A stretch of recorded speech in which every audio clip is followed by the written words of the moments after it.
を愛するすべてのパイロットに敬礼。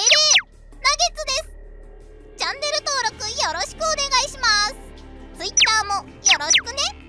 さあ、ストレンジリアルの世界史のざっくり解説シリーズ第3弾。今回は1995年のベルカ戦争について振り返ります。この戦争は2010年に起きた環太平洋戦争ベルカ事変に深く関係があります。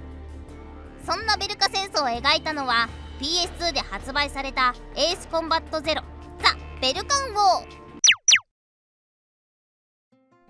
まずこの戦争を一言で言うならズバリ、国境は俺たちに何をくれた戦争です。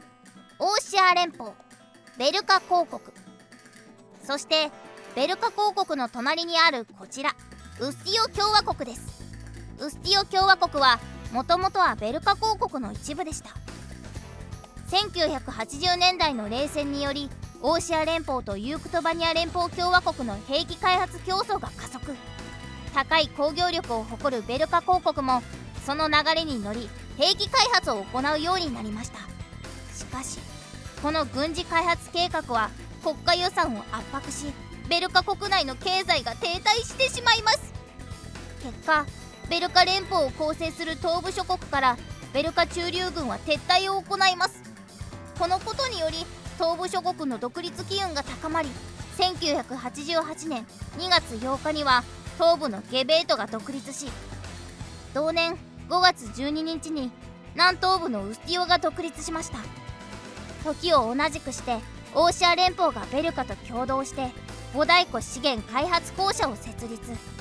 五大湖周辺に相当量の資源が埋没していると分かるや否や、ベルカ側にその資源の配当を優位にする代わりに五大湖周辺地域と北方諸島の領土割譲を要求。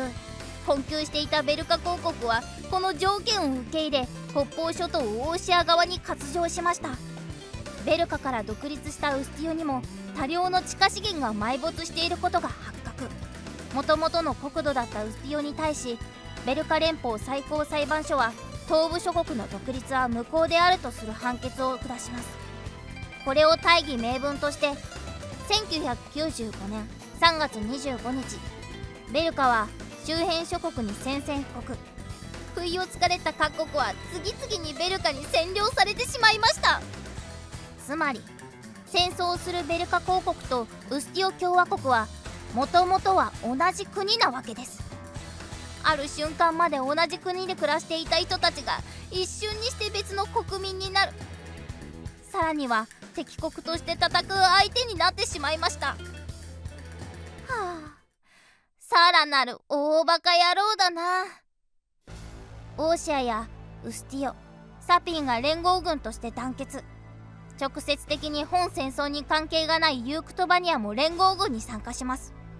さらにもう一つ国境なき世界というベルカ、ウスティオ、オーシア、サピン、ユークトバニアなど多国籍の将校によるクーデター軍も大きくこの戦争に関わります。この戦争でウスティオ空軍において目覚ましい戦果を挙げたのがガルム1サイファーとガルム2ピクシー。2人はこの戦争で共に戦いお互い腕を認め合う相棒でした。しかし戦果を上げるにつれウスティオ軍の戦う目的がウスティオの解放からベルカ侵攻へと変わっていきます。もともと祖国であったベルカへ侵攻することにガルム2ピクシーは疑問を持っていきます。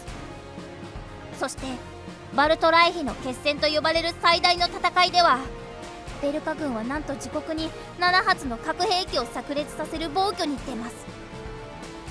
この核爆発で北ベルカと接続する7つの町が消滅するという悲劇が発生しました。